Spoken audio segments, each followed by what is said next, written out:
Velkommen til en ny episode i mit liv. Det går med Ry for at behandle, og her forbi Knudsøer. Der er et hyggeligt sted, hvor man godt kan campere lidt, hvis det er. Og der var omvejkørsel, så vi må lige op ad bjergvejen her. Og op til Aarhus fra Skanderborgvejen, den hedder, og sådan i Ry den vej. Køn vej heroppe igennem egentlig. Jamen det er jo så slut med det arbejde, og så går det jo så videre til Aalborg, for at det ikke skal være løgn. Jeg kan godt lide at køre lidt rundt, så det gør såmænd ingenting. Og jamen, jeg kørte jo så lige fra Aalborg over på Blokhus Strand, fordi jeg tænkte, at må der da være fredeligt over at sove i nat, for det plejer det da at være. Men der holdt nu godt nok en del, men jeg havde så lige glemt at handle lidt, så den gik lige tilbage igen til købmanden. Holder godt nok en del heroppe igennem. Jo, sidst jeg var her, der var der jo ingen. Det er jo ikke anden 3 uger siden, tror jeg var hernede sidst. Der var der faktisk ikke en bil her. Så.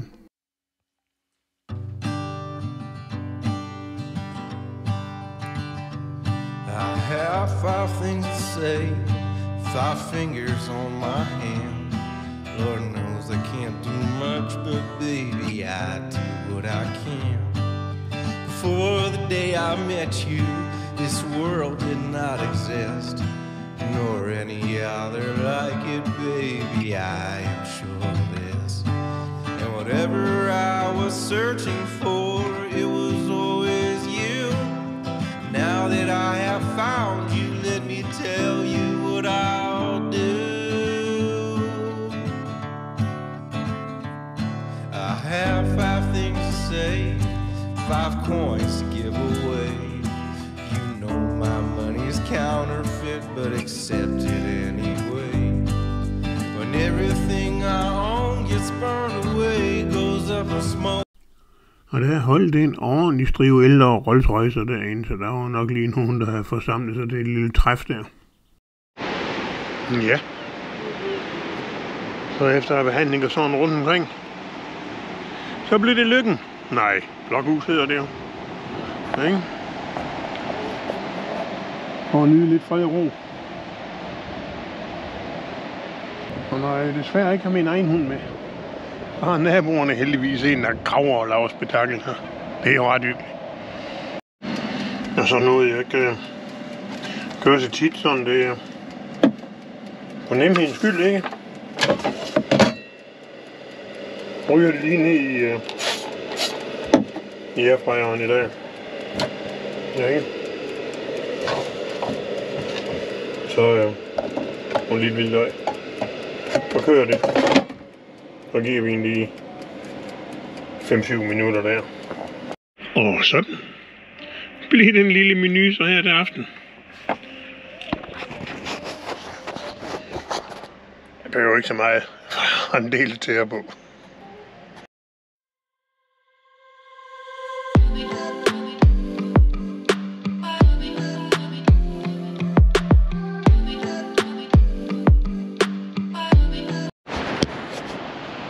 Ja, så bliver det jo morgenstund her på Blokhus Strand. Mig er det ene. Uden min lille hjælper. Det er sgu ikke godt. Jamen, så må jeg jo se, hvad jeg finder på i dag. Om jeg skal tage på arbejde et sted, eller bare holde fri. Morgenmad. Sådan. Så lige tage et par stykker bacon her, eller gode skiver, og smider ned i airfryeren, ikke? Jeg har jo kun sådan en lille en til mig selv. Og så kan der jo lige komme et par æg bagefter, fordi de får lige noget, der ligner 8 minutter der ved en 160-80 grader. Så er det sgu i orden. Ikke? Det hele er klar på en gang. Man er bare selvfølgelig lige der, og det er for fantastisk små æg, jeg fik. Man må jo sige, at de bliver lidt snuske der, ligge sammen med bacon, men det kan jo så være ligegyldigt, ikke? Fint. Sådan, hvor meget strøm er der til sådan noget, sådan en med her jo Jeg har jo 200 watt, 200 hvad hedder det, på lithiumbatterier. Og jeg har jo køleskab på kompressor. Jeg har haft varme på i nat. Jeg har ladet på alt hvad jeg har af udstyr, telefon og computer og alting. Og nu har jeg jo haft airfryeren til at køre, og jeg har kogt vand, og nu har jeg kogt lidt vand mere. Og stadigvæk, jeg ved ikke om I kan se her, jeg har, jeg skal lige forbinde der, 66% strøm stadigvæk. Så der er masser af strøm til den slags, og nu skinner solen, og så går det jo allerede stærkt igen med at få på. De giver jo 64 lige nu, kan jeg se så. Og lige snart jeg starter motoren, så ja, det var ikke længe. Sådan. Og ja, jeg har haft min oliefyr tændt i nat, hvor der var kun 5 grader, og det er altså ikke lige mig. Så det tager jo selvfølgelig også en del strøm til en oliefyr, men skulle det knive med det, så har jeg jo min lille Ilføj fuel cell. Så går den bare i gang og laver strøm, så varer det evigt. Den får lige en bitte dunk træsprit, eller hvad det er, og gør det. Dejligt, at når man har lidt affald, man skal have med her. Og det ser jo mange skraldespande, der står. De er så tæt hele vejen derud af. Der er jo intet. Jeg håber, alle auto kommer, og de ryger op efter sig. Men nu vil jeg så gå derover og ryge lidt op efter de unge mennesker, der holder larmer der i deres biler i aften, så svine til højre og venstre og brokker sig over de andre vingegris. Der er en halv skraldepose, og jeg kan ikke lide at se på det. Så jeg samler det op. De to, det er jo så at hente deres øldåser, McDonald's, papir, skidt og møg og lort. Sørgeligt. Ja. En lang kø af biler på vej til Blokhus og Lykken. Og foran kører en af de gamle Rolls-Royce, der var inde og som alle de andre. Jeg må nok sige, at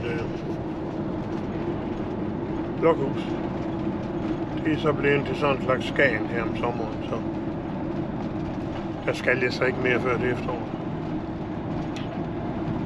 Sådan er det. Og nu er en gammel slæde sådan en, og den kan åbenbart ikke køre over 60.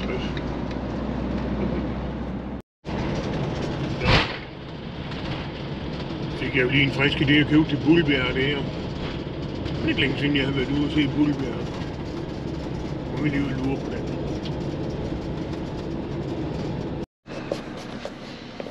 For år siden var der jo ikke en sjæl, når man kom her. Og simpelthen så mange mennesker, jeg gider ikke se det. Det er ligesom Nordkap. Jeg skal jeg sgu heller ikke hen mere om. Når folk de vil så gerne bo inde i de byer, hvorfor bliver de så ikke derinde? Det er nok en for Thylejren, der kommer susen der. Ja. Eller hvad her? Frøstrup-lejren, ja. Det kan jeg også lige have. Kan vi, om man stadigvæk kan få en sjov kage derinde med lidt ekstra krydderier. Det er faktisk lige der. Sjov nok så boede John Lennon og Yoko Ono jo derinde en gang. Så blev det jo Thisted her foran. Men jeg skal godt nok lov for, at de har fået Thisted bygget om. Så man snart ikke kan se havnen. Men stadigvæk må holde. Men hvor er? Der står hun jo på vej i badet. Ja, jeg tror, vi må holde endnu. Selvfølgelig ikke støjfrit, men det er der heller ikke nede i bagnen. Med egen bænk. Hun har udsigt til den gamle margarinefabrik. Det er der måske nu.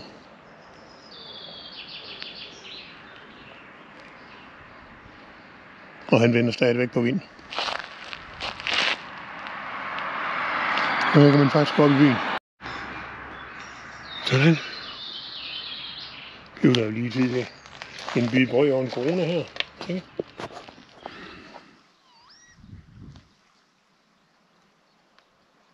Der er helt stille også.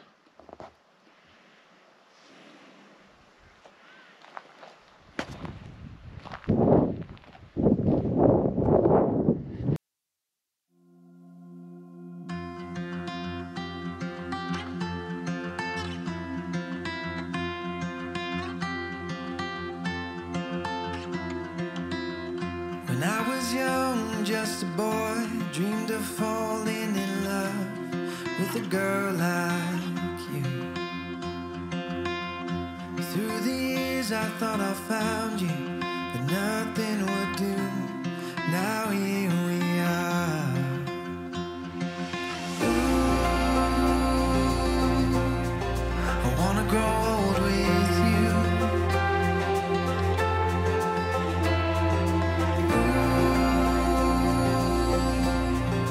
Making my dreams come true. Ooh, with you I feel brand new, 'cause it don't get old love. Ja, der var jo ikke meget helt i det, vi havde fiskeri, så vi må finde på noget andet at spise her til aften. Men det var jo hyggeligt nok at gå dernede og prøve båd, for jeg så der nogen, så de er der jo. Jeg var bare ikke heldig. Ellers var de ikke sulten efter mit. For forandringens skyld har jeg taget min gaskop med i stedet for. Så. Men man skal jo ikke sådan gro fast i ting, vel? Genial, når man har vand herude. Så fyrer man jo lige på her. Og får skyllet sin bære. Så var det jo aldrig. Så spar på vandet. Jeg skal selv hælde nyt på. Ja. Så vil vi lige have det her skyllet godt igennem, inden det skal ned i koppen, ikke? Det her sprayolie, det er simpelthen bare smart, ikke? Så kan jeg lige få sådan whoopty, ikke? Og så skal jeg have lidt af den gode her. Det er kun til højtidelige lejligheder. Sådan. Så. Og lidt mere olie måske. Ja, men det er ikke. Og den er allerede godt og vel varm, man kan sige. Kopgrill. Det er simpelthen vejen. Og om det er... Hvad hedder det? Hælder lige alt det ved dernede. Så lige lidt mere olie på. Og så brænder på lige se. Det er dejligt. Jeg kan godt lide, når der er ild i. Okay. Wow, det er dejligt varmt. Så skal vi lige have grillresten på her. Så. På med låget, ikke? Og der har jeg lige gjort kødbamsen klar, der ligger og tænker over. Og her er jo lige lidt chablis tilbage her. Det kan kun blive godt. Ikke? Fred og ro. Der er ikke en sjæl. Men den der med den øre, jeg har godt nok brugt 4 timer på næsten. Og nu der kom vand ind over revet, så jeg skulle mene, de var inde og søge føde, men den gik ikke. Nu er jeg jo godt nok jæger, der går nogle køer derovre. Den går sgu nok ikke. Så jeg må nøjes med det, jeg har købt. Begynder det jo nok lige at ligne lidt. Så vi skal have den der. Og så får jeg sgu lige en skue olie her, ikke? Simpelthen der.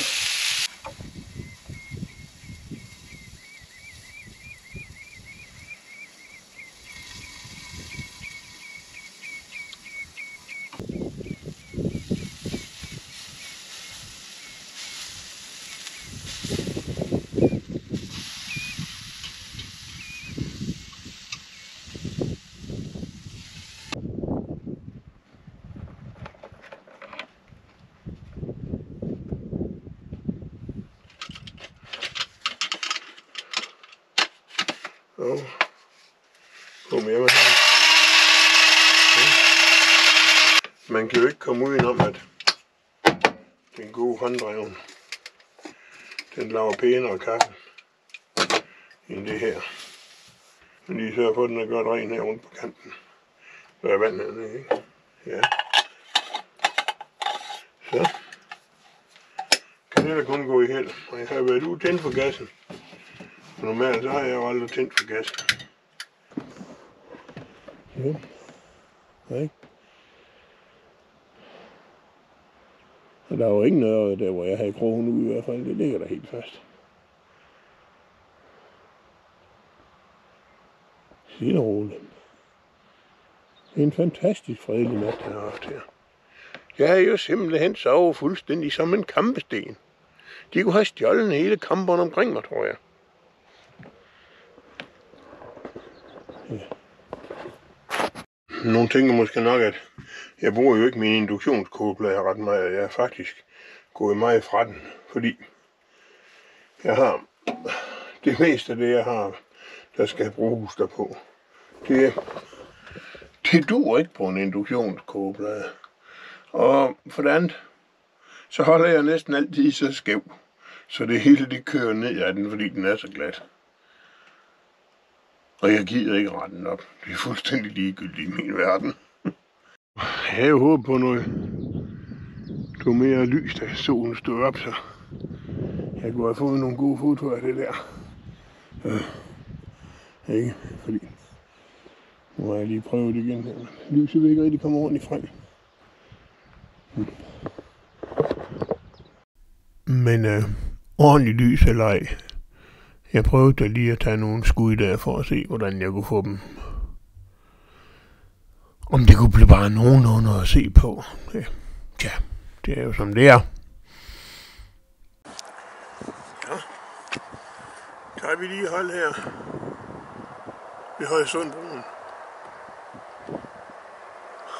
Filmer lidt ud af daglugen her, ikke?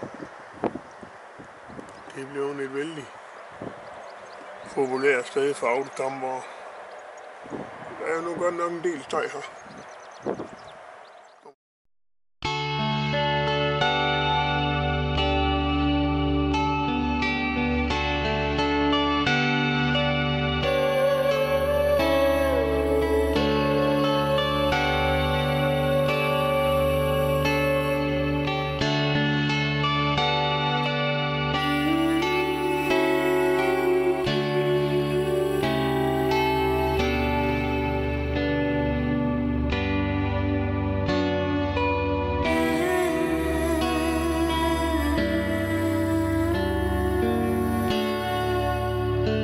Og de fiskere, de har møbler, og de har sager.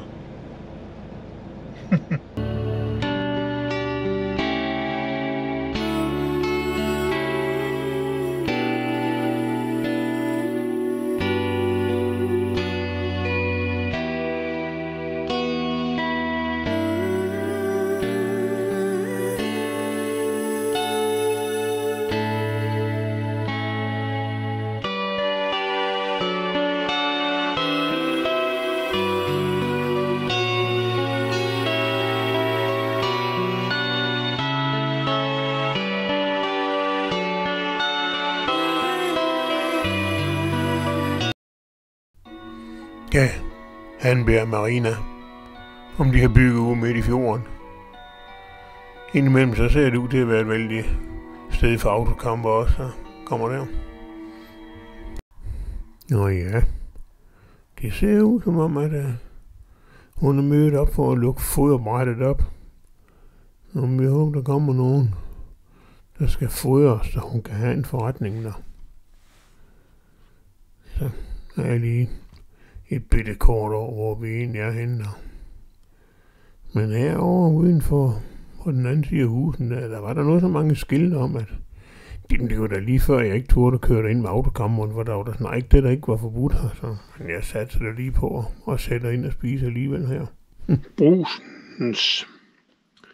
Brugsen Coops karrysild. Ja. Det er sgu ikke karry, der er for lidt af. Og så et par magersild.